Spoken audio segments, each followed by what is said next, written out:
এখন আমরা পড়ব হচ্ছে শ্বসনের প্রকারভেদ। দেখো শ্বসনের প্রকারভেদ যখন আমরা পড়ব তোমরা এতটুকু জেনে রাখো যে শ্বসনকে বলা হয় রেসপিরেশন। ফটোসিনথেসিস মানে যেমন সালোক সংশ্লেষণ, ট্রান্সপিরেশন মানে যেমন প্রস্বেদন, ঠিক তেমনি রেসপিরেশন মানে কিন্তু হচ্ছে শ্বসন। এই শ্বসনকে যে দুই ভাগে ভাগ করা যায়, বোর্ডে যাওয়ার আগে আমি তোমাদেরকে মৌখিকভাবে সে গল্পটা একটু বলে দেই। শ্বসনকে যে দুই ভাগে ভাগ করা যায়, এই দুই ভাগে ভাগ করা হয় আসলে কিসের উপর ভিত্তি করে? আমি যদি তোমাকে সহজে বলি সেটা হচ্ছে অক্সিজেনের উপস্থিতি অথবা অনুপস্থিতির উপর ভিত্তি করে আসলে শ্বসনকে ভাগ করা হয়। যদি অক্সিজেনের উপস্থিতি থাকে তখন তাকে আমরা বলি যে অক্সিজেন সহ শ্বসন অর্থাৎ সবাত শ্বসন। আর যদি অক্সিজেন অনুপস্থিত থাকে তখন তাকে আমরা বলি হচ্ছে অক্সিজেন বিহীন যে শ্বসন অর্থাৎ অবাত শ্বসন।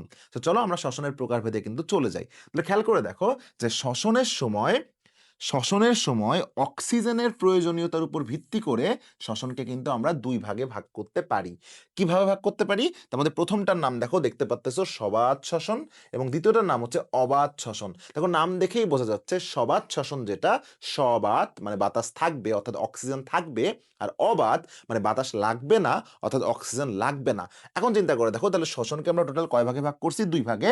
একটা হচ্ছে সবাত শ্বসন আর একটা হচ্ছে অবাত শ্বসন। একটু ইংরেজি নামের দিকে খেয়াল করো। দেখো শ্বসন মানে কিন্তু আমরা বলি হচ্ছে রেসপিরেশন, তাই না? বাট সবাত শ্বসনকে দেখো কি বলা হলো? সবাত শ্বসনকে বলা হলো অ্যারোবিক রেসপিরেশন। কি রেসপিরেশন? Aerobic respiration. আর অবাত শ্বসনকে বলা হলো অ্যানঅ্যারোবিক রেসপিরেশন। কেন এরকম নাম বলা হলো? সবাত শ্বসনকে কেন অ্যারোবিক রেসপিরেশন বলা হলো এবং অবাত শ্বসনকে কেন অ্যানঅ্যারোবিক রেসপিরেশন বলা হলো সেটা আমরা এখন শিখবো। তার আগে তোমাদেরকে কিছু অর্থ আমি শেখাই দেই। যেমন কি শেখাবো খেয়াল করো। তোমরা সবাই কিন্তু জানো আসলে এয়ার মানে হচ্ছে বাতাস, তাই না? এয়ার মানে বাতাস না? এই এয়ার কথাটা যে শব্দ থেকে আসছে সেই শব্দটা হচ্ছে অ্যারো। এই অ্যারো মানেও কিন্তু বাতাস। অ্যারো মানে যে বাতাস এটা কিন্তু তোমরা সবাই জানো যে বাতাসে প্লেন চলে না অর্থাৎ অ্যারোপ্লেন। অ্যারো মানেও কিন্তু বাতাস। আচ্ছা, ২ নম্বর কথা হচ্ছে যে নামের শেষে যদি কোথাও তোমরা ইক পাও অথবা টিক পাও তাহলে বুঝবা ওইটা দ্বারা সম্পর্কিত বোঝাইছে। সম্পর্কিত। এটা একটা আসলে একটা সাফিক্স যেটা দ্বারা কি বোঝাইছে? সাফিক্স মানে শব্দের পরে বসে। হ্যাঁ, বসে একটা বিশেষণ এড করে সেটা সম্পর্কিত বোঝাইছে। সম্পর্কিত কি সম্পর্কিত? সেটা হচ্ছে বাতাস সম্পর্কিত। তাহলে এই বাতাস সম্পর্কিত হলে নাম কি হবে? অ্যারো বিক। হ্যাঁ, তাহলে ইক মানে রিলেটেড টু বা সম্পর্কিত। তোমরা মনে রাখবা যে জীববিজ্ঞানে কোনো শব্দের শুরুতে যদি এ বা এন থাকে তাহলে এই এ বা এন দ্বারা না বা নাই অথবা নেগেটিভ কোনো কিছুকে বোঝায়। তাহলে খেয়াল করে দেখো তো নর্মালি ইংলিশে কিন্তু কোনো শব্দে যদি এ বা এন থাকতো সেটা দ্বারা কিন্তু আসলে একটি বোঝাতো। বাট জীববিজ্ঞানে কোনো শব্দে যদি এ বা এন থাকে সেই এ বা এন দ্বারা না বা নাই বা নেগেটিভ কোনো কিছুকে আসলে বোঝায়। আর রেসপিরেশন মানে তো তোমরা সবাই জানো শ্বসন। একটা কথা মনে রাখবা, তো এই যে রেসপিরেশনের লাস্টে আছে অ্যাসান, এই অ্যাসান মানে কিন্তু হচ্ছে প্রক্রিয়া। অ্যাসান মানে কি বলো? প্রক্রিয়া। যেমন কোনো কিছু ডিলেট করে দিবা জীবন থেকে, ডিলেট করে দেওয়ার প্রক্রিয়া হচ্ছে ডিলেশন। জীবনে কোনো কিছুকে অ্যাড করবা, অ্যাড করার প্রক্রিয়া হচ্ছে অ্যাডিশন। জীবনে কোনো কিছুকে তুমি কি করবা? মডিফাই করবা, মডিফিকেশন। ট্রান্সফর্ম করবা, ট্রান্সফরমেশন। এরকম তোমরা শুনছো ফসফোরাইলেশন, ফটোফসফোরাইলেশন, ডিফসফোরাইলেশন, শুনছো না? তো এইগুলা কিন্তু খুবই গুরুত্বপূর্ণ কিছু প্রসেস। এখন তোমরা চিন্তা করে দেখো, আমি তোমাদেরকে যেটা বলতেছিলাম, তাহলে কি বললাম? এয়ার আসছে অ্যারো থেকে, অ্যারো মানেও এয়ারের মতো বাতাস। ইক বা টিক মানে সম্পর্কিত বা রিলেটেড টু। এ বা এন মানে হচ্ছে না বা নাই বা নেগেটিভ কিছু বোঝায়। আর অ্যাসান মানে হচ্ছে প্রক্রিয়া। তাহলে চলো আমরা চলে যাই। শ্বসন যেহেতু দুই প্রকার, প্রথমটা হচ্ছে সবাত শ্বসন, পরেরটা হচ্ছে অবাত শ্বসন। প্রথমে আমরা যেটা নিয়ে আলোচনা করবো সেটা হচ্ছে সবাত শ্বসন। তাহলে প্রথমে আমরা কি নিয়ে আলোচনা করবো? সবাত শ্বসন। সবাত শ্বসনকে কি বলা হয়? Aerobic respiration. কেন এটাকে অ্যারোবিক রেসপিরেশন বলা হয় সুন্দর করে বলে দেওয়া আছে, খেয়াল করে দেখো। সেই যে অ্যারো অর্থ হচ্ছে বাতাস, এখানে বাতাস বলতে আসলে কাকে বোঝানো হয়েছে? বাতাস বলতে অক্সিজেনকে বোঝানো হয়েছে। এবং নামের শেষে ইক থাকলে সেই ইক দ্বারা আসলে কি বোঝায়? সেই ইক দ্বারা বোঝায় হচ্ছে রিলেটেড টু বা সম্পর্কিত। আমি একটু উকি মেরে মেরে তোমাদেরকে দেখাচ্ছি, ঠিক আছে? তাহলে ইক দ্বারা কি বোঝায়? রিলেটেড টু বা সম্পর্কিত।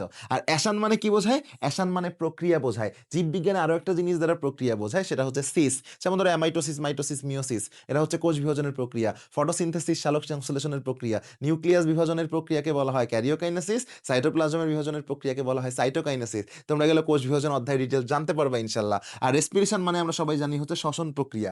অর্থাৎ অ্যারোবিক রেসপিরেশন হলো সেটা যে যে রেসপিরেশনে আমাদের বাতাস লাগে, অর্থাৎ বাতাস সহ যে শ্বসন, অর্থাৎ যে শ্বসনে অক্সিজেনের উপস্থিতি প্রয়োজন হয়, সেই শ্বসনকে বলা হয় হচ্ছে সবাত শ্বসন বা অ্যারোবিক রেসপিরেশন। আর এই সবাত শ্বসন বা অ্যারোবিক রেসপিরেশনটাই কিন্তু উদ্ভিদ এবং প্রাণীদের স্বাভাবিক শ্বসন প্রক্রিয়া। তার মানে কি, নর্মালি আমরা যে শ্বসনটা করি সেই শ্বসনে কিন্তু অক্সিজেনের প্রয়োজন হয়। তাহলে উদ্ভিদ এবং প্রাণীদের স্বাভাবিক শ্বসন প্রক্রিয়া কোনটা? এই সবাত শ্বসন। সবাত শ্বসন প্রক্রিয়া কারা শাসন করে? অধিকাংশ জীবই এই প্রক্রিয়া শাসন করে, বহু ব্যাকটেরিয়া করে, অধিকাংশ ছত্রাক করে, এবং উদ্ভিদ এবং প্রাণী এরা সবাই কিন্তু সবাত শ্বসন প্রক্রিয়ায় শ্বসন করে। তাহলে শ্বসনের যে সংজ্ঞাটা দেওয়া আছে সেই সংজ্ঞাটা কিন্তু খুবই ইজি। যে শ্বসন প্রক্রিয়ায় কি লাগবে? যে শ্বসন প্রক্রিয়ায় হচ্ছে অক্সিজেনের উপস্থিতি প্রয়োজন, এবং অক্সিজেনের উপস্থিতির দ্বারা আসলে তারা শক্তি তৈরি করতেছে, এটা সবাত শ্বসন। একবার রিডিং পড়ে নিবা। এরপরে দেখো আমরা কি শ্বসন শিখবো।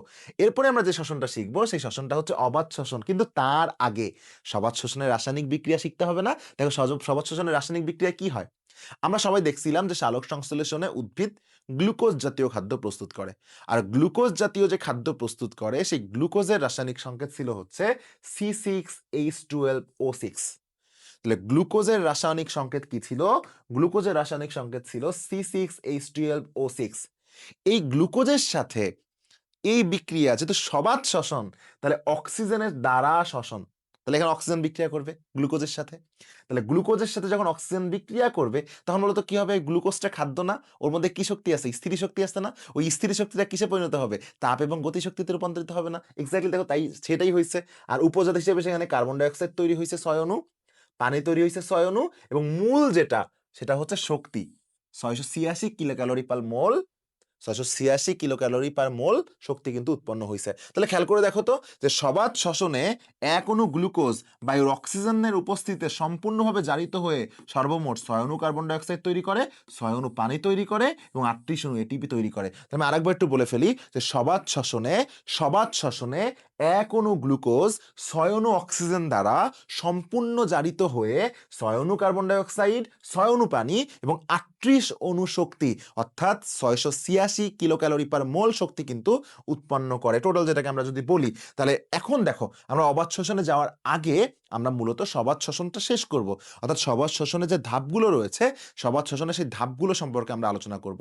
মনে রাখবা তোমরা সবাই যে সবাত শ্বসনের টোটাল 4টা ধাপ কিন্তু রয়েছে, এবং তোমরা সবাই এটা পড়েছো যে 4টা ধাপের মাধ্যমেই কিন্তু আসলে 38 অণু এটিপি তৈরি হয়। এই যে 38 অণু এটিপি তোমরা তৈরি হচ্ছে দেখতেছো, এই 38 অণু এটিপি এর হিসাব কিন্তু পরীক্ষায় আসবে ইনশাআল্লাহ। সো মন দিয়ে বুঝতে হবে, এখনই কিন্তু তুমি 38 অণু এটিপি হিসাবের বেসিকটা নিজের মধ্যে বপন করতে পারবা। সো খেয়াল করে দেখো সবাত শ্বসনের টোটাল কয়টা ধাপ রয়েছে? সবাত শ্বসনের টোটাল 4টা ধাপ রয়েছে। তার মধ্যে প্রথম ধাপটার নাম হচ্ছে গ্লাইকোলাইসিস। তার মধ্যে প্রথম ধাপটার নাম কি?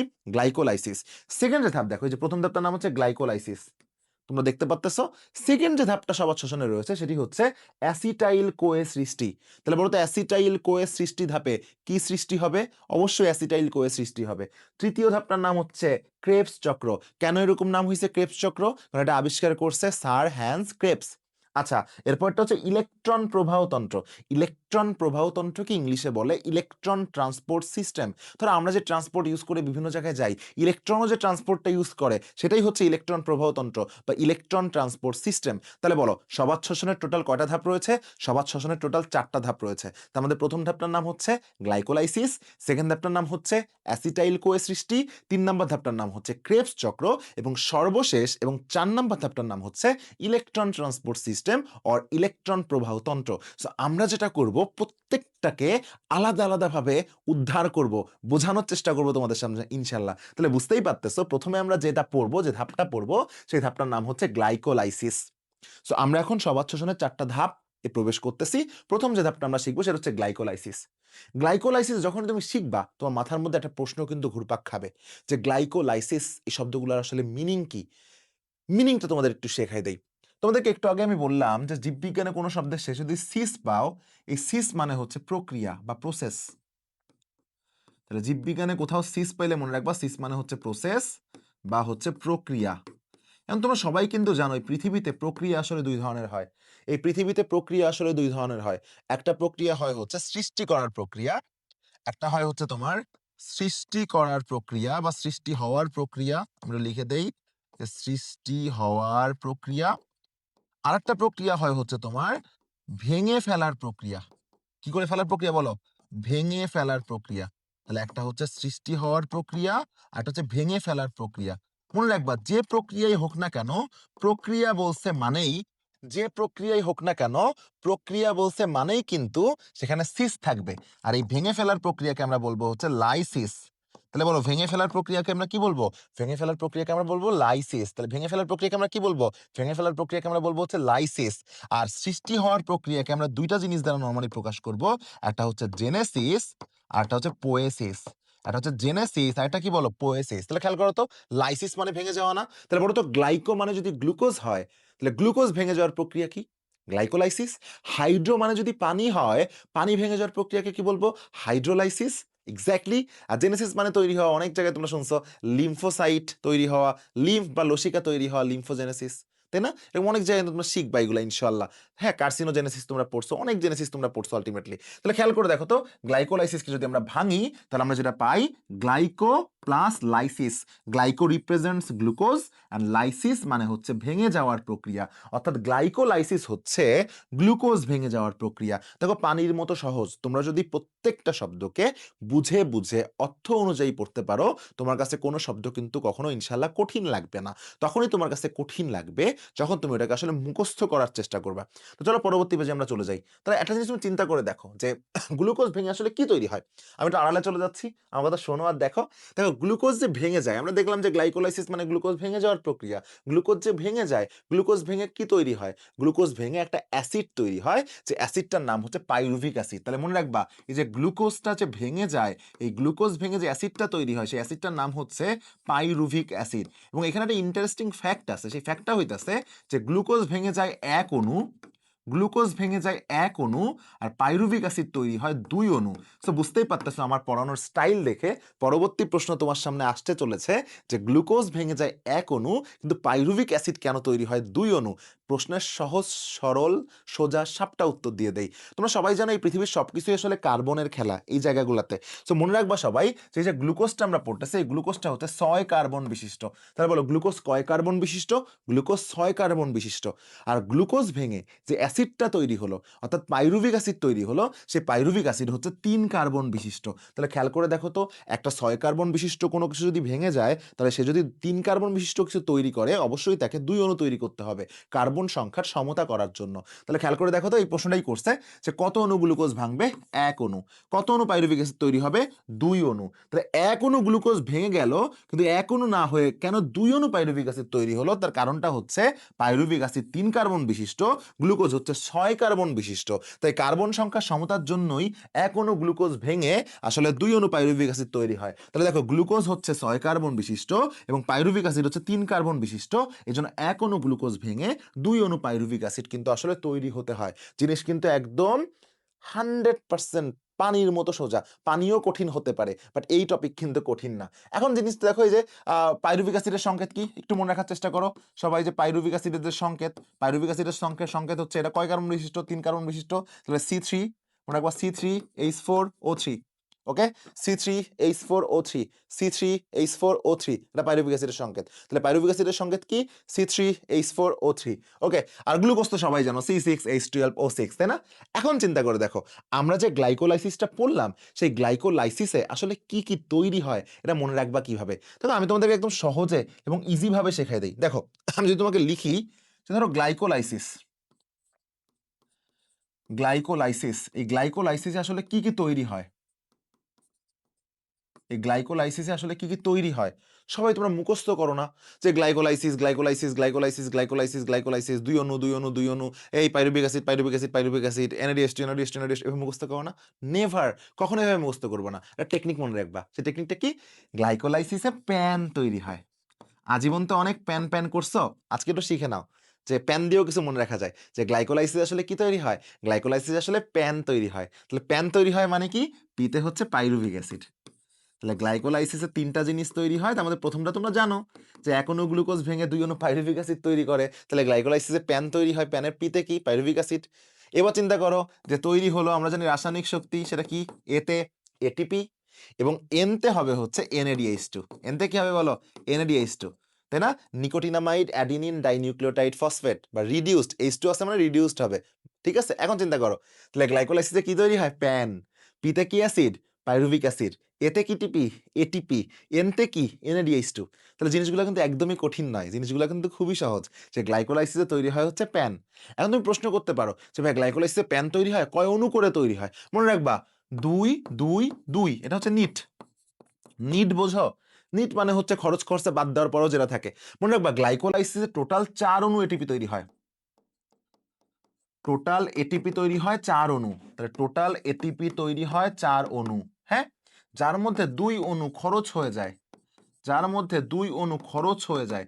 তাহলে টোটাল যদি গ্লাইকোলাইসিসে 4 অণু এটিপি তৈরি হয়, 2 অণু খরচ হয়ে যায়, তাহলে আমরা ফাইনাল পাবো কত? ফাইনাল যেটা আমরা পাবো সেটা হচ্ছে 2 অণু। এজন্য আমরা 2 লিখে দিছি একবার নিট, ঠিক আছে? তাহলে মনে রাখবা গ্লাইকোলাইসিসে তৈরি হয়, মনে রাখার টেকনিক হচ্ছে প্যান আর 2 2 2, সব 2 প্যান, সব 2 প্যান। শুধু এক্সট্রা একটা জিনিস মনে রাখতে হবে যে গ্লাইকোলাইসিসে 4 অণু এটিপি তৈরি হয়, তার মধ্যে 2 অণু খরচ হয়ে যায়, সো 2 অণু আমাদের নিট থাকে। তো চলো আমরা একটু চলে যাই আমাদের যে স্লাইডগুলো ছিল, হ্যাঁ? স্লাইডগুলোতে চলে যাই। তাহলে দেখো যে গ্লাইকোলাইসিসে তৈরি হয় কি কি? তৈরি হয় হচ্ছে পাইরুভিক অ্যাসিড, এটিপি আর NADH2। এটা মনে রাখার টেকনিক কি? মনে রাখার টেকনিক হচ্ছে প্যান। তাহলে দেখো গ্লাইকোলাইসিসে কি তৈরি হয়? প্যান। কয় অণু করে তৈরি হয়? 2 অণু করে। এর মধ্যে এটিপি তৈরি হয় 4 অণু, 2 অণু খরচ হয়ে যায়। এটিপি তৈরি হয় 4 অণু, 2 অণু খরচ হয়ে যায়। তাহলে দেখো এই যে এরপর কি করবা? সবার আগে 2 বসায় দিবা। তাহলে 2 বসালে কি হলো? দেখো 2 2 2 প্যান। তাহলে 2 অণু পাইরুভিক অ্যাসিড তৈরি হচ্ছে। এটিপি তৈরি হচ্ছে নিট 2 অণু, কারণ তৈরি হচ্ছে মোট 4 অণু, 2 অণু খরচ হয়ে যাচ্ছে। তাহলে নিট থেকে কয় অণু? 2 অণু, আর 2 অণু তৈরি হচ্ছে কি বলো? NADH2 তৈরি হচ্ছে। আরেকটা কথা মনে রাখবা, আমরা আলটিমেটলি তোমার শ্বসন যেটা খেয়াল করো, শ্বসন পড়ছি না আমরা? শ্বসনে 2টা শ্বসন আছে। একটা অক্সিজেন লাগলে সবাত শ্বসন, অক্সিজেন না লাগলে অবাত শ্বসন। সেই অবাত শ্বসনের 4টা ধাপ, সরি কি পড়তেছিলাম আমরা? সবাত শ্বসন। সেই সবাত শ্বসনের কয়টা ধাপ? অবাত শ্বসনের জীবনও 4টা ধাপ না। সবাত শ্বসনের কয়টা ধাপ? 4টা ধাপ। সেই 4টা ধাপের মধ্যে প্রথমটা হচ্ছে গ্লাইকোলাইসিস না? ঠিক তেমনি তুমি যখন অবাত শ্বসন পড়বা তখন তারও প্রথম ধাপ দেখবা গ্লাইকোলাইসিস। তাহলে খেয়াল করে দেখো এখানে একটা কথা বলা আছে যে গ্লাইকোলাইসিসকে কেন সবাত এবং অবাত উভয় প্রকার শ্বসনেরই প্রথম পর্যায়ে বলা হয়? প্রশ্নটা কিন্তু খুব সুইট একটা কোশ্চেন। কি প্রশ্ন? যে গ্লাইকোলাইসিসকে কেন সবাত এবং অবাত শ্বসনের প্রথম পর্যায়ে বলা হয়? তার কারণটা হচ্ছে এই প্রক্রিয়ার জন্য কোনো অক্সিজেনের প্রয়োজন হয় না। তাহলে গ্লাইকোলাইসিস ঘটানোর জন্য কি আসলে কোনো অক্সিজেনের প্রয়োজন হয়? গ্লাইকোলাইসিস ঘটানোর জন্য কোনো অক্সিজেনের প্রয়োজন হয় না। যেহেতু কোনো অক্সিজেনের প্রয়োজন হয় না, এইজন্য মনে রাখবা যে গ্লাইকোলাইসিস মূলত আবার কোথায় হয়? সাইটোপ্লাজমে হয়। গ্লাইকোলাইসিস কিন্তু মাইটোকন্ড্রিয়ায় হয় না। গ্লাইকোলাইসিস কিন্তু সাইটোপ্লাজমে হয়। তো ২টা কারণে আসলে এটা সবাত এবং অবাত শ্বসন ২ জনেরই প্রথম পর্যায়। তার মধ্যে প্রথম কারণটা হচ্ছে ২টা কারণে সবাত এবং অবাত শ্বসন ২টারই প্রথম পর্যায়। তার মধ্যে হচ্ছে ২টা কারণে একটা কারণ হচ্ছে যে এই গ্লাইকোলাইসিসে কোনো অক্সিজেনের প্রয়োজন হচ্ছে না। তাহলে অক্সিজেনের প্রয়োজন না হলে আমি সবাত শ্বসনে অক্সিজেন লাগে ঠিক আছে, না লাগলেও তো সমস্যা নাই। আর অবাত শ্বসনে তো লাগেই না। এজন্য এটা প্রত্যেকটারই প্রথম ধাপ। আর এটা কোথায় হয়? সাইটোপ্লাজমে হয়। আচ্ছা গেল। এবার দেখো এরপরে আমরা চলে যাব 2 নাম্বার যে পর্যায়ে। তাহলে আমাদের পড়া হয়ে গেল গ্লাইকোলাইসিস। এখন আমরা ধাপ 2 পড়ব। 2 নাম্বার ধাপ কি? সবাত শ্বসনের 2 নাম্বার ধাপ কি? আমরা সবাই কিন্তু পড়ছি যে সবাত শ্বসনের 2 নাম্বার ধাপ হচ্ছে অ্যাসিটাইল কোয়ে সৃষ্টি। তাহলে আমাকে বলো এই অ্যাসিটাইল কোয়ে সৃষ্টি ধাপে আসলে সৃষ্টিটা হবে কি? অ্যাসিটাইল কোয়েই কিন্তু সৃষ্টি হবে। চলো তোমাদেরকে একটা জিনিস দেখাই। আমরা সবাই কিন্তু দেখছি যে আমরা যে গ্লাইকোলাইসিস পড়েছিলাম, তাই না? সেই গ্লাইকোলাইসিসে ভেঙে গেছিল কে? গ্লাইকো। গ্লাইকো মানে কি? গ্লুকোজ। এই গ্লুকোজটা লাইসিস ঘটছিল। লাইসিস মানে কি বলো? গ্লুকোজটা ভেঙে গেছিল। সে ভেঙে যে 2 অণু পাইরুভিক অ্যাসিড তৈরি করছিল। এখানে খুব মন দিয়ে খেয়াল করবা যে গ্লুকোজ ছিল 6 কার্বন, পাইরুভিক অ্যাসিড হলো 3 কার্বন। এখন যেটা হবে সেটা হচ্ছে এই পাইরুভিক অ্যাসিড থেকে একটা কার্বন ডাই অক্সাইড পালাবে। পাইরুভিক অ্যাসিড থেকে একটা কার্বন ডাই অক্সাইড পালাবে। যখনই পাইরুভিক অ্যাসিড থেকে একটা কার্বন ডাই অক্সাইড পালাবে তখন সেটা 2 কার্বন বিশিষ্ট হয়ে যাবে এবং তখন তার নাম হয়ে যাবে অ্যাসিটাইল কোয়ে। তখন তার নাম হয়ে যাবে অ্যাসিটাইল কোয়ে। তাহলে মন দিয়ে খেয়াল করো, প্রথমে ছিল হচ্ছে কি? গ্লুকোজ। সেই গ্লুকোজ ছিল 6 কার্বন বিশিষ্ট, সেটা ভেঙে হয়ে গেল পাইরুভিক অ্যাসিড 3 কার্বন বিশিষ্ট 2টা। সেই 3 কার্বন বিশিষ্ট থেকে আরো একটা কার্বন পালাইলে হয়ে গেল 2 কার্বন বিশিষ্ট, তখন তার নাম হয়ে গেল কিন্তু অ্যাসিটাইল কোয়ে। খেয়াল করছো জিনিসটা? সেখানে কিন্তু সেম ভাবে পাইরুভিক অ্যাসিড থেকে 3টা কার্বনের মধ্যে একটা কার্বন পালালো। একটা কার্বন যখন পালায় তখন মনে রাখবা NAD হয়ে যায় NADH2। যখনই কার্বন পালাবে তখনই দেখবা যে NAD হয়ে যাবে কি? NADH2। এটাই হইতেছে অ্যাসিটাইল কোয়ে। এখন তুমি চিন্তা করে দেখো, তাহলে অ্যাসিটাইল কোয়েতে আল্টিমেটলি কি হইলো? দেখো উপরের স্টকটি ভালো করে খেয়াল করলে তুমি দেখবা যে গ্লাইকোলাইসিস পর্যায়ে সৃষ্ট প্রতি অণু পাইরুভিক অ্যাসিড, প্রতি অণু কেন? কারণ দুইবার বলবো কিন্তু, 2 অণু পাইরুভিক অ্যাসিড আছে। তাহলে প্রতি অণু পাইরুভিক অ্যাসিড পর্যায়ক্রমিক বিক্রিয়া শেষে দেখো প্রতি অণু 1 অণু কার্বন ডাইঅক্সাইড তৈরি করছে, এই যে দেখো এখানে, এই যে 1 অণু কার্বন ডাইঅক্সাইড তৈরি করছে, 1 অণু NADH2 তৈরি করছে, আর 1 অণু অ্যাসিটাইল কোয়ে তৈরি করছে। এটা খেয়াল করে, এই যে এখানে দেখো যে 1 অণু কার্বন ডাইঅক্সাইড তৈরি করছে, 1 অণু NADH2 তৈরি করছে, এবং 2 কার্বন বিশিষ্ট 1 অণু অ্যাসিটাইল কোয়ে তৈরি করছে। খেয়াল করছো জিনিসটা? তাহলে আবার দেখো এখানে 2টা পাইরুভিক অ্যাসিড আছে। আমি একটু আগে যাই। তো এখানে কিন্তু 2 অণু পাইরুভিক অ্যাসিড আছে। প্রত্যেক অণু পাইরুভিক অ্যাসিড 1 অণু NADH2 তৈরি করছে, 1 অণু কার্বন ডাইঅক্সাইড তৈরি করছে, এবং 2 কার্বন বিশিষ্ট 1 অণু অ্যাসিটাইল কোয়ে তৈরি করছে। তাহলে পাইরুভিক অ্যাসিড আছে কয়টা? পাইরুভিক অ্যাসিড আছে না 2টা। তাহলে ওভারঅল বলো তো কয়টা তৈরি হবে? এই 2টা মিলায়ে, কি তৈরি হবে? 2 অণু কার্বন ডাইঅক্সাইড তৈরি হবে, 2 অণু NADH2 তৈরি হবে, 2 অণু কিন্তু অ্যাসিটাইল কোয়ে তৈরি হবে। তাই না বলো? খুবই সহজ। তাহলে চলো আমরা এবার দেখি যে অ্যাসিটাইল কোয়েতে কি কি তৈরি হয়। তুমি অলরেডি জানো টোটাল 2 অণু কার্বন ডাইঅক্সাইড, 2 অণু NADH2 এবং 2 অণু অ্যাসিটাইল কোয়ে। তোমরা অলরেডি জানো। এটা কিভাবে মনে রাখবা? এটা মনে রাখার টেকনিক হচ্ছে, তোমরা পড়ছিলে না গ্লাইকোলাইসিসে তৈরি হয় প্যান? আর তোমরা মনে রাখবা অ্যাসিটাইল কোয়েতে তৈরি হয় ক্যান। গ্লাইকোলাইসিসে তৈরি হয় প্যান, আর অ্যাসিটাইল কোয়েতে তৈরি হয় ক্যান। এখন খেয়াল করে দেখো, ক্যানের সিতে কি? সিতে কার্বন ডাইঅক্সাইড। এনতে কি? এনতে NADH2। এখন তোমরা একটা জিনিস একটু খটকা লাগতে পারে যে ভাই এখানে এতে কেন এটিপি হলো না? এতে তো আমরা জানি এটিপি, তাহলে এতে কেন এটিপি হলো না? কারণ এই ধাপের নামই হচ্ছে অ্যাসিটাইল কোয়ে সৃষ্টি ধাপ। এই ধাপের নামই হচ্ছে অ্যাসিটাইল কোয়ে সৃষ্টি ধাপ। যে ধাপে অ্যাসিটাইল কোয়ে সৃষ্টি, এইটার নাম আছে, তার মানে এখানে কি সৃষ্টি হবে? অ্যাসিটাইল কোয়ে সৃষ্টি হবে না? অ্যাসিটাইল কোয়ে নিজেই এ দিয়ে না? তাহলে অ্যাসিটাইল কোয়ে যদি নিজেই এ দিয়ে হয়, তাহলে ওর ঘরে যে এটা আসতেছে ক্যানের এ, সেই এতে কি অন্য কাউকে বসতে দিবে? তোমার ব্যাট ভাই, তুমি কি আগে কাউকে ব্যাট করতে দিবা? না। সো এই জন্য সব জায়গায় তুমি মনে রাখবা এ আসলে এটিপিই হবে। বাট অ্যাসিটাইল কোয়ে সৃষ্টি যে ধাপ, খেয়াল করো, অ্যাসিটাইল কোয়ে সৃষ্টি যে ধাপ, সেই ধাপে এ দিয়ে অ্যাসিটাইল কোয়ে নিজেই হবে। এখন তুমি বলতে পারো ভাই তাহলে কোনটা কয় অণু করে? এটা শেখাই দেন। আরে বাবা, তোমাকে আমি গ্লাইকোলাইসিসে কি শেখাইছিলাম? সব 2 প্যান, পি পাইরুভিক অ্যাসিড এ এটিপি এন NADH2 সব 2টা করে ছিল না? তাহলে এখানে মনে রাখবা কি, যে ক্যান শিখছো না তুমি? অ্যাসিটাইল কোয়ে তৈরি হয় ক্যান, অ্যাসিটাইল কোয়েতে তৈরি হয় ক্যান। এই ক্যানও কি? এই ক্যানও সব 2। তাহলে বলো অ্যাসিটাইল কোয়েতে কয় অণু কার্বন ডাইঅক্সাইড তৈরি হয়? 2 অণু। কয় অণু অ্যাসিটাইল কোয়ে তৈরি হয়? 2 অণু। কয় অণু NADH2 তৈরি হয়? 2 অণু। এর থেকে সহজ করে তোমাকে কেউ বুঝাইতে পারবে? তো তুমি বুঝতে পারছো? ইনশাআল্লাহ, আমার বিশ্বাস তুমি এটা বুঝতে পেরেছো।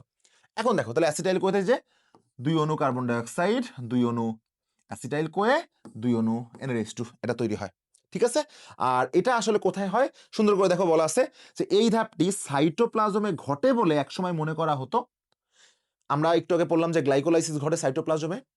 আর অ্যাসিটাইল কোয়ে সৃষ্টি ধাপটা কোথায় ঘটে? তো একসময় মানুষ মনে করতো যে এটা সাইটোপ্লাজমে ঘটে, বাট বহুত পরীক্ষা নিরীক্ষা করার পরে এটা অবশেষে শিওর হওয়া গেছে যে এইটা আসলে সাইটোপ্লাজমে ঘটে না, এটা আসলে ঘটে মাইটোকন্ড্রিয়ার ম্যাট্রিক্সে। তাহলে আমার কথা মনে রাখবো তোমরা সবাই, আমরা যে 4টা ধাপ শিখলাম, প্রথম ধাপটার নাম কি? গ্লাইকোলাইসিস, সাইটোপ্লাজমে ঘটে। পরের ধাপটার নাম কি? অ্যাসিটাইল কোয়ে সৃষ্টি, মাইটোকন্ড্রিয়ায় ঘটে। পরের ধাপের নাম কি? ক্রেবস চক্র, বা সেও মাইটোকন্ড্রিয়ায় ঘটবে। ওকে, তো চলো আমরা নেক্সট টপিকে চলে যাই। এরপর আমরা যেটা পড়বো সেটা হচ্ছে ক্রেবস চক্র। তাহলে বলো এরপর আমরা কি পড়বো? এরপর আমরা পড়বো হচ্ছে ক্রেবস চক্র। হ্যাঁ, তাহলে শ্বসনের এ পর্যায়ে আমরা যেটা পড়বো সেটা হচ্ছে ক্রেবস চক্র। তো ক্রেবস চক্র কেন এরকম নাম রাখা হয়েছে ক্রেবস চক্র? কারণ এটা আবিষ্কার করছে একজন ইংরেজ প্রাণ রসায়নবিদ, বায়োকেমিস্ট। প্রাণ রসায়ন সাবজেক্টটার নাম কি? বায়োকেমিস্ট্রি না? তো বায়োকেমিস্ট্রি থেকে আমরা বলবো বায়োকেমিস্ট, অর্থাৎ প্রাণ রসায়নবিদ sir Hans Krebs. Sir Hans Krebs এটা আবিষ্কার করছে বলে এটার নাম হয়েছে ক্রেবস চক্র। তো তোমরা খুব ভালোভাবে জানো যে ক্রেবস চক্রে আসলে কি কি তৈরি হয় আমাদেরকে শিখতে হবে। এত গভীরে আমরা যাব না। মনে রাখবা ক্রেবস চক্রে 4টা জিনিস তৈরি হয়। মনে রাখার টেকনিক হচ্ছে, তোমাদের রিয়াজ ভাই, আমার কি গার্লফ্রেন্ড আছে? উত্তর হচ্ছে নাই। তো তোমরা আমাকে প্রশ্ন করবে ভাই আপনার জিএফ কেন নাই? আপনার জিএফ কেন নাই? কমেন্টে প্রশ্ন করবা। হ্যাঁ, রিয়াজ ভাই আপনার জিএফ কেন নাই? তাহলে রিয়াজ ভাইয়ের জিএফ কেন নাই এটা দিয়ে তুমি শিখতে পারলা যে ক্রেবস চক্র, সেই ক্রেবস চক্রে আসলে কি কি তৈরি হয়। সো জিতে কি? জিতে হচ্ছে জিটিপি। জিতে কি বলো? জিতে হচ্ছে জিটিপি। এফতে কি? এফতে হচ্ছে FADH2। তাহলে বলো এফতে কি? এফতে হচ্ছে FADH2। দেখো কেন, এই কেনর ক দিয়ে, কেনর ক দিয়ে কি ডাইঅক্সাইড? কেনর ক দিয়ে হচ্ছে কার্বন ডাইঅক্সাইড। কেনর ক দিয়ে হচ্ছে কার্বন ডাইঅক্সাইড। কি ডাইঅক্সাইড? Carbon dioxide. ওকে, আর নাই দিয়ে কি? নাই দিয়ে হচ্ছে NaDH2। তাহলে টোটাল ক্রেবস চক্রে 4টা জিনিস তৈরি হয়। মনে রাখার টেকনিক হচ্ছে গার্লফ্রেন্ড কেন নাই, রিয়াজ ভাইয়ের GF কেন নাই, G for GTP, F for FADH2, কেন ফর কার্বন ডাইঅক্সাইড, নাই ফর NaDH2।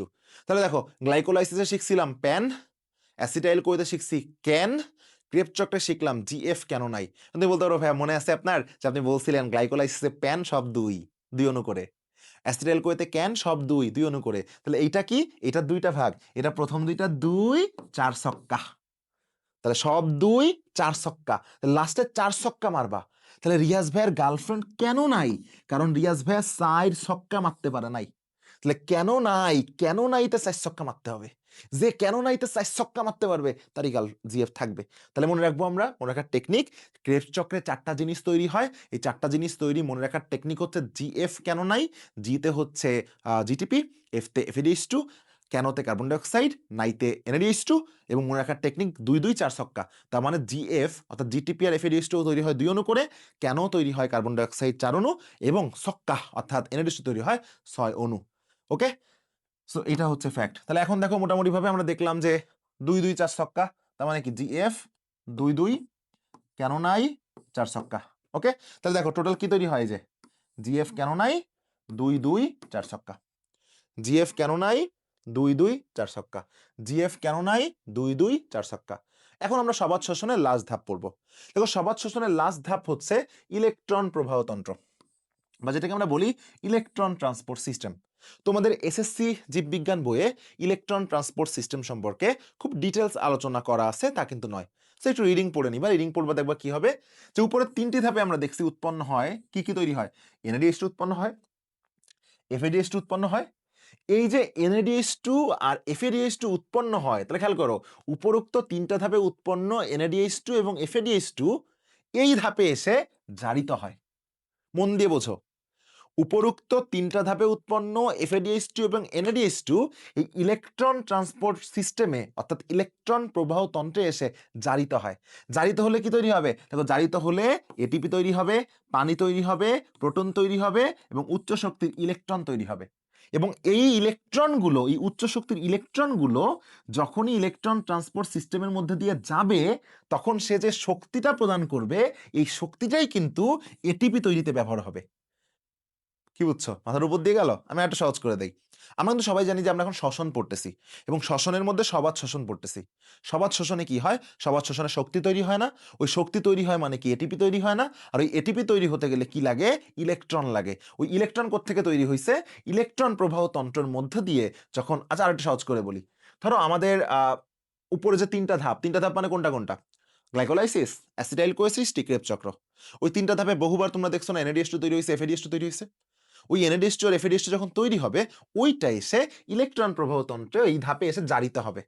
যখনই জারিত হবে, জারিত হওয়ার সময় কি কি তৈরি হবে? এটিপি তৈরি হবে, পানি তৈরি হবে, প্রোটন তৈরি হবে, এবং উচ্চ শক্তির ইলেকট্রন তৈরি হবে। এখন তুমি চিন্তা করে দেখো তো, এই উচ্চ শক্তির ইলেকট্রনটা কই দিয়ে যাবে? কোন রাস্তা দিয়ে যাবে? অবশ্যই উচ্চ শক্তির ইলেকট্রনটা ইলেকট্রন প্রবাহতন্ত্রের মধ্যে দিয়ে যাবে। আর যখনই সে ইলেকট্রন প্রবাহতন্ত্রের মধ্যে দিয়ে যাবে, তখন সে কিন্তু একটা শক্তি প্রদান করবে, আর ওই শক্তিটাই আলটিমেটলি এটিপি তৈরিতে ব্যবহৃত হচ্ছে। ক্লিয়ার? সো ইজি, একবার খালি রিডিং পড়বা।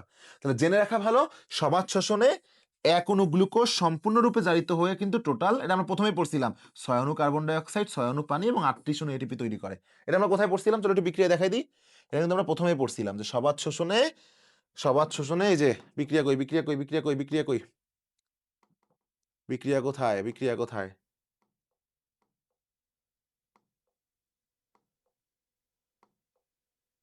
এই যে সবাত শোষণে টোটাল 6 অণু কার্বন ডাইঅক্সাইড, 6 অণু পানি এবং 38 অণু এটিপি তৈরি হয়েছিল, 1 অণু গ্লুকোজ এবং 6 অণু অক্সিজেন জারিত হওয়ার মাধ্যমে। সেটা তোমাদের কিন্তু আমি দেখিয়ে দিয়েছি, তাই না? দেখাই দিছি না? ওকে, চলো আমরা নেক্সটে চলে যাই। তোমরা জিনিস জানো, এখন আমরা নেক্সটে চলে যাই।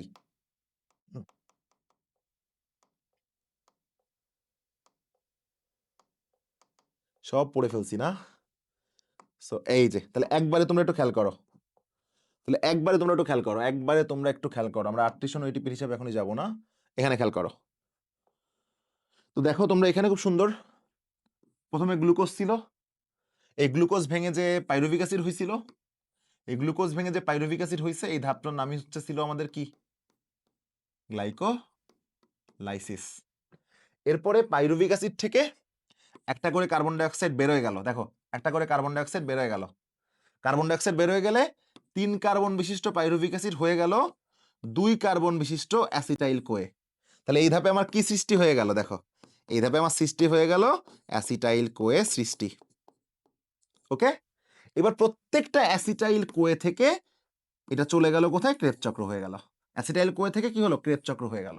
ক্লিয়ার? তাহলে আমাকে বলো তো ক্রেবস চক্রের প্রবেশদ্বার কোনটা, ক্রেবস চক্রের দরজা কোনটা, অ্যাসিটাইল কোয়ে সৃষ্টি ধাপ না? বুঝতে পারছো আমার কথা? তাহলে মূল কাহিনী কি, মূল কাহিনী হচ্ছে এই যে গ্লুকোজ, এই গ্লুকোজ হয়ে গেল পাইরুভিক অ্যাসিড, গ্লুকোজ ছিল 6 কার্বন বিশিষ্ট, এটা হয়ে গেল পাইরুভিক অ্যাসিড 3 কার্বন বিশিষ্ট, এই সাইডেও কিন্তু আবার আছে একটা পাইরুভিক অ্যাসিড 3 কার্বন বিশিষ্ট। এবার এই পাইরুভিক অ্যাসিড থেকে একটা কার্বন ডাইঅক্সাইড বেরোয় গেল, বেরোয় গেলে 2 কার্বন বিশিষ্ট কি হয়ে গেল, 2 কার্বন বিশিষ্ট অ্যাসিটাইল কোয়ে হয়ে গেল। আর এই প্রত্যেকটা অ্যাসিটাইল কোয়ে যে এবার ক্রেবস চক্রে প্রবেশ করলো, প্রত্যেকটা অ্যাসিটাইল কোয়ে যে এবার ক্রেবস চক্রে প্রবেশ করলো। এদিকে একটা ক্রেবস চক্র, এদিকে একটা ক্রেবস চক্র, কাহিনী শেষ। হ্যাঁ, তাহলে আশা করছি তোমরা সবাই আমাদের যে টোটাল এই যে ইয়েটা অর্থাৎ সবাত শ্বসনের 4টা ধাপ, কি কি 4টা ধাপ রয়েছে, সবাত শ্বসনের 4টা ধাপ হচ্ছে তোমার গ্লাইকোলাইসিস, সবাত শ্বসনের 4টা ধাপ হচ্ছে গ্লাইকোলাইসিস, অ্যাসিটাইল কোয়ে সৃষ্টি, ক্রেবস চক্র, ইলেকট্রন প্রবাহতন্ত্র, সবগুলো সম্পর্কে ধারণা পাইছো। এখন তোমাদেরকে আমি বলতেছিলাম যে একটা প্রশ্ন আছে, যে প্রশ্নটা প্রায়ই পরীক্ষায় আসে, এমন কোনো বার নাই যে বার পরীক্ষায় এই প্রশ্ন থেকে প্রশ্ন হয় না, এই টপিক থেকে প্রশ্ন হয় না। সেই প্রশ্নটা হচ্ছে 38 অণু এটিপি এর হিসাব। আর যারা এত সময় আমার ক্লাস করে ফেলছো তারা 38 অণু এটিপি এর হিসাব কিন্তু পানির মতো সহজ পারবা। যারা এতক্ষণ আমার ক্লাস করছো তার পানির মতো সহজেই 38 অণু এটিপির হিসাব পারবা। তাহলে আমরা এখন একটা চার্ট পড়বো, দেখো সেই চার্টটার নাম হচ্ছে 38 অণু এটিপি এর হিসাব। কত অণু এটিপি এর হিসাব, 38 অণু এটিপি এর হিসাব। দেখ করো, খেয়াল করো, আমরা একটু হেডলাইন দিই। তাহলে এখন আমরা পড়বো হচ্ছে 38 অণু, তাহলে আমরা যে শ্বসনে দেখলাম যে 38 অণু এটিপি তৈরি হয়, এই 38 অণু এটিপি এর হিসাবটা আমরা এখন একটু পড়বো। এই 38 অণু এটিপি এর হিসাবটা আমরা এখন একটু পড়বো। তোমরা সবাই জানো এই 38 অণু এটিপি 3টা ধাপে তৈরি হয়, তার মধ্যে প্রথম ধাপটার নাম হচ্ছে গ্লাইকোলাইসিস। 38 অণু এটিপি 3টা ধাপে তৈরি হয়, তার মধ্যে প্রথম ধাপটার নাম হচ্ছে গ্লাইকোলাইসিস। দ্বিতীয় ধাপটার নামও সবাই বলে দাও তো কি হবে, এক্স্যাক্টলি ঠিক বলছো। সো অ্যাসিটাইল কোয়ে সৃষ্টি, দ্বিতীয় ধাপটার নাম হচ্ছে অ্যাসিটাইল কোয়ে সৃষ্টি, এবং তৃতীয় ধাপটার নাম হচ্ছে ক্রেবস চক্র।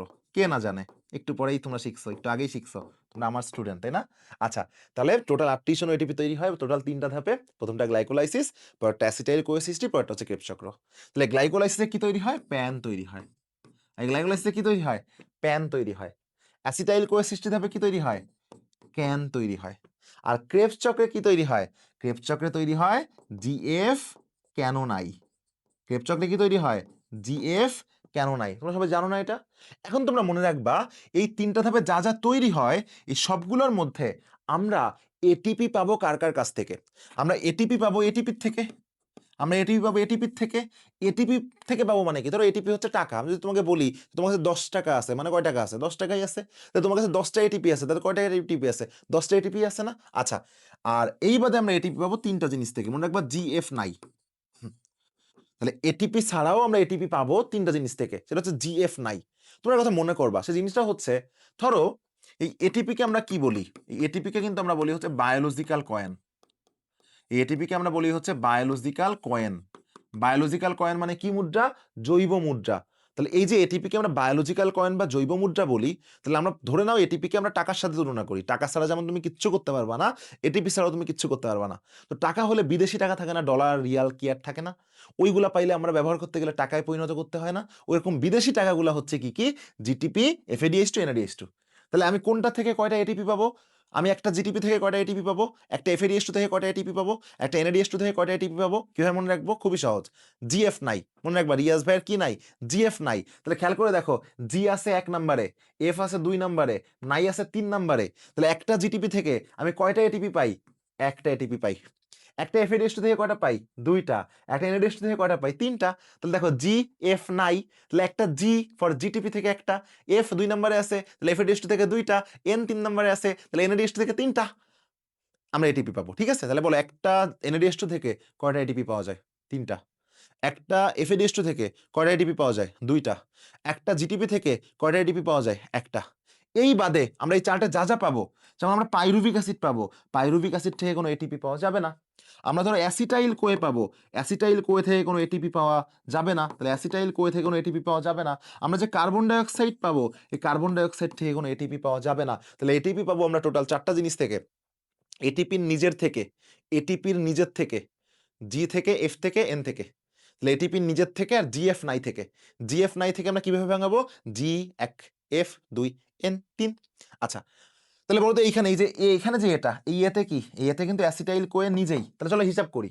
তাহলে প্রথমে আছে পি। ও আটা কথা, তাহলে গ্লাইকোলাইসিসে তৈরি হয় প্যান, অ্যাসিটাইল কোয়ে তৈরি হয় ক্যান, আর ক্রেবস চক্রে তৈরি হয় জিএফ কেন নাই? তোমরা বলো তো কয় অণু করে? তোমরা সবাই জানো, সব 2, সব 2, সব 2, সব 2, 4 ছক্কা।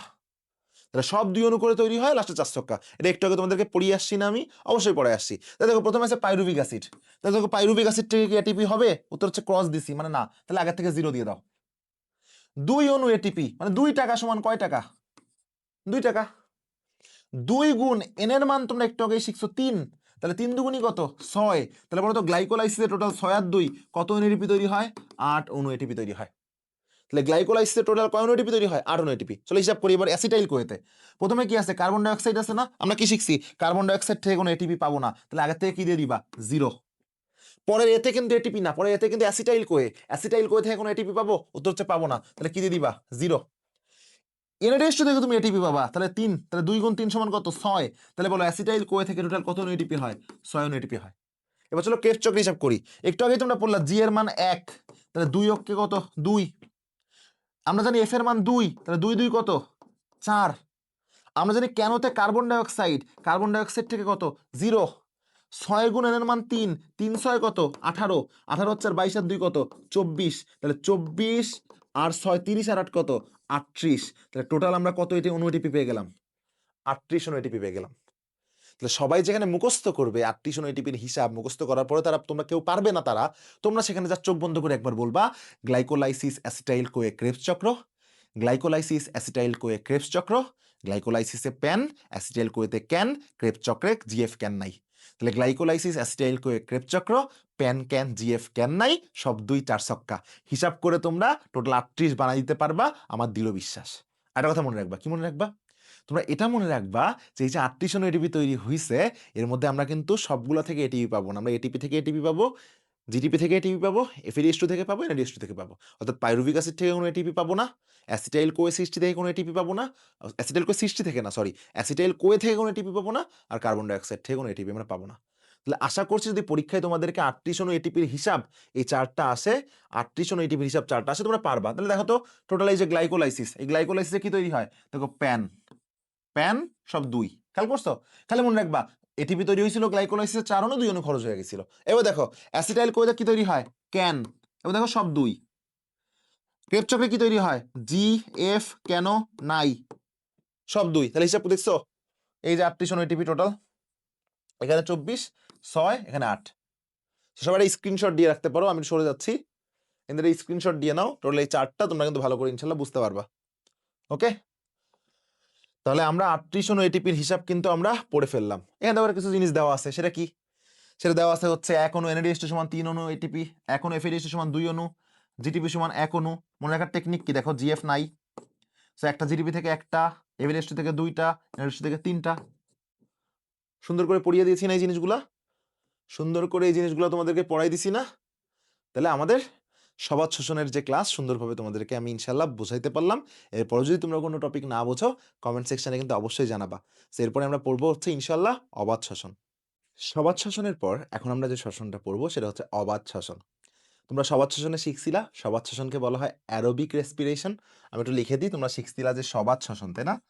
তাহলে সবাত শ্বসন যেটা তোমরা শিখেছিলা, সেখানে তোমরা শিখছিলা যে সবাত মানে হচ্ছে বাতাস লাগে, তাহলে বাতাস মানে হচ্ছে অ্যারো, এই জন্য এটা ছিল হচ্ছে অ্যারোবিক। শ্বসন মানে তো হচ্ছে রেসপিরেশন, রাইট? আর তোমাদেরকে আমি একটু আগে যখন সবাত শ্বসন পড়িয়েছি তখনই শিখিয়েছি যে জীববিজ্ঞানে কোনো শব্দের নামের আগে যদি এ বা এন থাকে তাহলে সেটা তারা না বা নাই বোঝায় বা নেগেটিভ বোঝায়, তাই না? তাহলে সবাত যদি হয় অ্যারোবিক, তাহলে অবাত কি হবে? অ্যানঅ্যারোবিক, তাই না? তাহলে খেয়াল করে দেখো তো পুরো জিনিসটা কি বলছে। সো আমরা এখন পড়বো হচ্ছে অবাত শ্বসন, মানে অ্যানঅ্যারোবিক রেসপিরেশন। এখানে অ্যান মানে হচ্ছে যে বলেই দিছি জীববিজ্ঞানে কোনো শব্দের শুরুতে এ বা অ্যান থাকলে সেটি দ্বারা না বা নাই বা নেগেটিভ কিছুকে বোঝাবে। অন্যদিকে অ্যারো মানে হচ্ছে বাতাস বা অক্সিজেন, ইক মানে হচ্ছে রিলেটেড টু বা সম্পর্কিত, অ্যাশন মানে হচ্ছে প্রক্রিয়া, রেসপিরেশন মানে হচ্ছে শ্বসন প্রক্রিয়া। এগুলো কিন্তু নতুন কিছু না। একটু আগে তোমরা যারা সবাত শ্বসন ক্লাস করছো সবাই জানো সবাত শ্বসন যদি হয় অ্যারোবিক রেসপিরেশন তাহলে অবাত, অ মানে না নেগেটিভ, সো অ্যান বসাবা বা এ বসাবা তাহলে হবে হচ্ছে অ্যান অ্যারোবিক রেসপিরেশন, তাই না? তাহলে অবাত শ্বসন আসলে কি হয়? এই অবাত শ্বসনে কি অক্সিজেন লাগে নাকি অক্সিজেন অনুপস্থিত থাকে? উত্তর হচ্ছে অবাত শ্বসন প্রক্রিয়ায়, অর্থাৎ যে শ্বসন প্রক্রিয়ায় বাতাস বা অক্সিজেনের অনুপস্থিতিতে হয়, অর্থাৎ বাতাস বা অক্সিজেন লাগে না, সেটাই হচ্ছে অবাত শ্বসন। তাহলে এখানে কিন্তু লেখা আছে দেখো যে অবাত শ্বসন প্রক্রিয়ায় শ্বসনিক বস্তু হিসেবে অক্সিজেনের সাহায্য লাগে না, অর্থাৎ শ্বসনিক বস্তু অক্সিজেনের সাহায্য ছাড়াই অবাত শ্বসনটা কিন্তু সম্পন্ন হয়। তাহলে অক্সিজেন যদি না থাকে তাহলে অবাত শ্বসনে জারিত হবে কিভাবে? আমরা সবাই কিন্তু জানি যে শ্বসন মানে হচ্ছে, আমরা সবাই কিন্তু জানি যে শ্বসন হচ্ছে একটা দহন বিক্রিয়া। এটা কিন্তু অনেকের মাথায় প্রশ্ন আসবে যে শ্বসন হচ্ছে তো ভাই একটা দহন বিক্রিয়া, তাহলে শ্বসন যদি দহন বিক্রিয়া হয় তাহলে তো অক্সিজেন লাগবে। অক্সিজেন কেন লাগবে? খাদ্যবস্তুকে জারিত করার জন্য, তাই না? এটা আমরা সবাই জানি যে শ্বসন যেহেতু একটা দহন বিক্রিয়া তাহলে কিন্তু অক্সিজেন লাগবে খাদ্যবস্তুকে জারিত করার জন্য। বাট অবাত শ্বসনে তো অক্সিজেন ব্যবহৃত হচ্ছে না, তাহলে এখানে অক্সিজেন দ্বারা জারিত হওয়ার যে কাজটা, এই জারিত করবে কে? উত্তর হচ্ছে অক্সিজেনের পরিবর্তে বিভিন্ন এনজাইম রয়েছে, যে এনজাইমগুলোই জারিত করতে সাহায্য করবে। তাহলে প্রশ্নটা দেখো যে অক্সিজেন ছাড়া তাহলে কিভাবে জারিত হবে? উত্তর হচ্ছে কোষের ভিতরকার কিছু এনজাইম আছে, যে এনজাইম দ্বারা আংশিক রূপে কিন্তু এটা জারিত হবে। তাহলে মন দিয়ে বোঝো, প্রশ্ন হচ্ছে আমরা সবাই জানি শ্বসন একটা দহন বিক্রিয়া, দহন মানেই যেখানে অক্সিজেনের সাথে বিক্রিয়া ঘটে অক্সিজেন দ্বারা জারিত হবে। তাহলে যেহেতু অবাত শ্বসনে অক্সিজেন লাগে না তাহলে অক্সিজেনের দায়িত্ব পালন করবে কে? কোষের ভিতরে থাকা কিছু এনজাইম, ওকে, ওটা দ্বারা আংশিক রূপে জারিত হবে। এরপর কি উৎপন্ন হবে? এরপর বিভিন্ন প্রকার জৈব যৌগ তৈরি হবে। জৈব যৌগ কি হতে পারে? ইথাইল অ্যালকোহল হতে পারে, ল্যাকটিক অ্যাসিড হতে পারে, সাথে তো কার্বন ডাইঅক্সাইড এবং সামান্য পরিমাণ শক্তি থাকবেই। সবাত শ্বসনে যেহেতু অক্সিজেন দ্বারা বিক্রিয়া হয় তাহলে অক্সিজেন দ্বারা বিক্রিয়া হলে সম্পূর্ণ জারিত হয়, সম্পূর্ণ জারিত হলে অনেক শক্তি হয়। আর এখানে যেহেতু অক্সিজেন নাই, ওর পরিবর্তে কিছু এনজাইম হেল্প করতেছে, তাহলে এখানে অসম্পূর্ণভাবে জারিত হচ্ছে, অর্থাৎ আংশিক জারিত হচ্ছে বলে কম শক্তি তৈরি হয়। ওইখানে কিন্তু আমরা দেখছিলাম যে কত 686 কিলো ক্যালোরি পার মোল, এখানে কিন্তু এটা কমে অনেক কমে যাবে, 56 মতো হবে। হ্যাঁ, তাহলে আমরা বিক্রিয়াটা দেখে আসি। তাহলে খেয়াল করছো কি হয়েছে বিক্রিয়াটা? এই যে গ্লুকোজটা, এই গ্লুকোজটা অক্সিজেনের পরিবর্তে এনজাইম দ্বারা জারিত হচ্ছে, এবং সেই জারিতটাকে আমরা কিন্তু সম্পূর্ণ জারণ বলতে পারবো না, আমরা বলতে পারবো যে সম্পূর্ণ জারিত বলতে পারবো না, আমরা বলবো যে আংশিকভাবে জারিত হচ্ছে। আংশিকভাবে জারিত হলে কি তৈরি হবে? বিভিন্ন জৈব অ্যাসিড। কোন জৈব অ্যাসিড? Ethyl alcohol. এই যে ইথাইল অ্যালকোহল তৈরি হচ্ছে। এর সংকেত মনে রাখবা C2H5OH, C2H5OH। হ্যাঁ, এটাই কিন্তু হচ্ছে তোমার ইথাইল অ্যালকোহল। কি অ্যালকোহল? Ethyl alcohol. সাথে তো কার্বন ডাইঅক্সাইড থাকবেই, আর শক্তি তৈরি হবে অল্প পরিমাণে শক্তি না বেশি পরিমাণে শক্তি? অল্প পরিমাণে শক্তি, দেখো মাত্র 56 কিলো ক্যালোরি পার মোল। ওকে, তাহলে কি বললাম আমি তোমাদেরকে? অবাত শোষণে অক্সিজেন অনুপস্থিত থাকে, ফলে কোষের মধ্যে অবস্থিত এনজাইম দ্বারা গ্লুকোজটা আংশিক জারিত হয়, হয়ে বিভিন্ন জৈব অ্যাসিড তৈরি করে, যেমন ইথাইল অ্যালকোহল। সেটা তৈরি করছে 2 অণু, সাথে তৈরি করছে কার্বন ডাইঅক্সাইড। আর যেহেতু এখানে অক্সিজেন নাই তাই এটা সম্পূর্ণ জারণ হয় না, আংশিক জারিত হয় বলে শক্তি কিন্তু অল্প পরিমাণে তৈরি হয়। হ্যাঁ, এন্ড অবাত শোষণ কোথায় হবে? অবাত শোষণ হয় বিভিন্ন অণুজীব যেমন ব্যাকটেরিয়া, ইস্ট, সায়ানোব্যাকটেরিয়া। হ্যাঁ, এইসব জায়গায় কিন্তু আসলে অবাত শোষণ হয়। অবাত শোষণ এর সংক্ষিপ্ত বর্ণনা পড়তে গেলে দেখা যায় যে অবাত শোষণের আসলে 2 টা ধাপ রয়েছে। প্রথম ধাপটা হচ্ছে, তাহলে অবাত শোষণকে আমরা কয়টা ধাপে ভাগ করতে পারি? অবাত শোষণকে আমরা 2 টা ধাপে ভাগ করতে পারি। আমাদের প্রথম ধাপটা হচ্ছে গ্লুকোজের অসম্পূর্ণ জারণ, আর দ্বিতীয় ধাপটা হচ্ছে পাইরুভিক অ্যাসিডের বিজারণ। তাহলে বলো অবাত শোষণকে আমরা কয়টা ধাপে ভাগ করতে পারি? 2 টা ধাপে ভাগ করতে পারি। আমাদের প্রথমটা হচ্ছে গ্লুকোজের অসম্পূর্ণ জারণ এবং দ্বিতীয় ধাপটা হচ্ছে পাইরুভিক অ্যাসিডের বিজারণ। তো গ্লুকোজের অসম্পূর্ণ জারণ যেটা সেটা অলমোস্ট গ্লাইকোলাইসিসের অনুরূপ। কেন? তুমি একটু খেয়াল করে দেখো তো। গ্লুকোজের অসম্পূর্ণ জারণ পড়ার সময় তোমরা দেখবা এ ধাপে অসম্পূর্ণ জারণ থেকে কি কি সৃষ্টি হয়? মনে রাখার টেকনিক দেখো, প্যান। আমরা গ্লাইকোলাইসিসও শিখছিলাম না? প্যান। পিতে কি ছিল? Pyruvic acid. এতে কি ছিল? এটিপি। এনতে কেনাডিএস2 না, এবং সবগুলা কয় অণু করে তৈরি হয়েছিল? 2 অণু করে তৈরি হয়েছিল না? তাহলে দেখো তো গ্লুকোজের অসম্পূর্ণ জারণ গ্লাইকোলাইসিসের ওই প্যানের সাথে মিল আছে না? আছে। তাহলে দেখো এখানে কি কি তৈরি হয়? মনে রাখার টেকনিক হচ্ছে প্যান। পিতে পাইরুভিক অ্যাসিড, এতে এটিপি, এনতে এনএডিএইচ2। কত অণু করে তৈরি হয় মনে রাখবো কিভাবে? সেম ভাবে আমরা প্রত্যেকের সাথে কি লাগাই দিব দেখো, প্রত্যেকের সাথে আমরা 2 লাগাই দিব। তাহলে 2, 2, 2 সব 2 প্যান। এটা কিন্তু আমরা আগেই পড়ে আসছি। তাহলে দেখো গ্লুকোজের অসম্পূর্ণ জারণ কিন্তু গ্লাইকোলাইসিসের প্রায় অনুরূপ, তাই না? তাহলে দেখো 2 অণু পাইরুভিক অ্যাসিড, 2 অণু এটিপি। তোমরা বলো তো আসলে টোটাল কয় অণু এটিপি তৈরি হয়? 4 অণু এটিপি তৈরি হয়। 2 অণু খরচ হয়ে যায়, এজন্য 2 অণু আমরা নিট কিন্তু লিখছি, তাই না? এটা কিন্তু আমরা আগেই শিখছি। আর কয় অণু NADH2? 2 অণু NADH2। তোমরা কি একটু চমকে গেলে না? কেন চমকে গেলে? কারণ দেখে অনেকটা গ্লাইকোলাইসিসের মতো মনে হলো না? এক্স্যাক্টলি, হ্যাঁ, আপাত দৃষ্টিতে এটা গ্লাইকোলাইসিসের মতোই, অর্থাৎ সবাত শোষণের অনুরূপ। তাহলে পার্থক্যটা কোথায়? পার্থক্য হচ্ছে এখানে উৎপন্ন যে পাইরুভিক অ্যাসিড সেটা পরবর্তী ধাপে বিজারিত হয়ে যায় এবং অবাত শোষণে গ্লুকোজের অসম্পূর্ণ জারণ ঘটে। এটাই হচ্ছে পার্থক্য। তাহলে পার্থক্যটা কি? খালি পার্থক্যটা মনে রাখবা যে এখানে যে পাইরুভিক অ্যাসিডটা উৎপন্ন হয় সেটা পরবর্তী ধাপে যে বিজারিত হয়ে যায় এবং অবাত শোষণে গ্লুকোজের অসম্পূর্ণ জারণ ঘটে। ক্লিয়ার? তাহলে পরবর্তী ধাপ বুঝতেই পারতেছো, পরবর্তী ধাপ কি হবে? পরবর্তী ধাপ হবে হচ্ছে পাইরুভিক অ্যাসিডের বিজারণ। এটাই তো একটু আগে বললাম যে পরবর্তী ধাপে পাইরুভিক অ্যাসিডের বিজারণ ঘটবে না? তাহলে পাইরুভিক অ্যাসিডের বিজারণটা কি হয় দেখো, সাইটোপ্লাজমে অবস্থিত যে এনজাইমগুলো রয়েছে, এখানে যদি অক্সিজেন দ্বারা হতে পারবে না, হ্যাঁ, বা অক্সিজেন কার্বন ডাই অক্সাইডের যে ইস্যুগুলো আছে এটা তো হবে না এখানে। তাহলে কি হবে দেখো, সাইটোপ্লাজমে অবস্থিত যে এনজাইমটা আছে সেই এনজাইমের কার্যকারিতায় পাইরুভিক অ্যাসিড বিজারিত হবে। পাইরুভিক অ্যাসিড যখনই বিজারিত হবে কি তৈরি হবে? সেম জিনিস, কার্বন ডাই অক্সাইড তৈরি হবে আর ইথাইল অ্যালকোহল তৈরি হবে। কার্বন ডাই অক্সাইড তৈরি হবে আর কি তৈরি হবে? ইথাইল অ্যালকোহল তৈরি হবে, অথবা শুধুমাত্র ল্যাকটিক অ্যাসিডও উৎপন্ন হতে পারে। তাহলে খেয়াল করে দেখো, যখনই পাইরুভিক অ্যাসিডের বিজারণ হয়, পাইরুভিক অ্যাসিডের বিজারণ হয় কিভাবে? সাইটোপ্লাজমের মধ্যে অবস্থান করা বিভিন্ন এনজাইমের দ্বারা। সেই এনজাইমের দ্বারা যখন পাইরুভিক অ্যাসিডের বিজারণ হয়, বিজারণ হওয়ার পরে কার্বন ডাই অক্সাইড আর ইথাইল অ্যালকোহল তৈরি করে। আর যদি carbon die oxide ethyl alcohol তৈরি না হয় তাহলে শুধুমাত্র ল্যাকটিক অ্যাসিড তৈরি হবে। তাহলে যখন শুধু ল্যাকটিক অ্যাসিড তৈরি হবে তখন কিন্তু কার্বন ডাই অক্সাইড থাকবে না। আর যখন ইথাইল অ্যালকোহল তৈরি হবে তখন কিন্তু কার্বন ডাই অক্সাইড থাকবে। তাহলে পাইরুভিক অ্যাসিড বিভিন্ন এনজাইমের দ্বারা বিজারিত হয়ে কি তৈরি করে? হয় শুধু ল্যাকটিক অ্যাসিড তৈরি করবে, না হলে ইথাইল অ্যালকোহলের সাথে কার্বন ডাই অক্সাইড তৈরি করবে।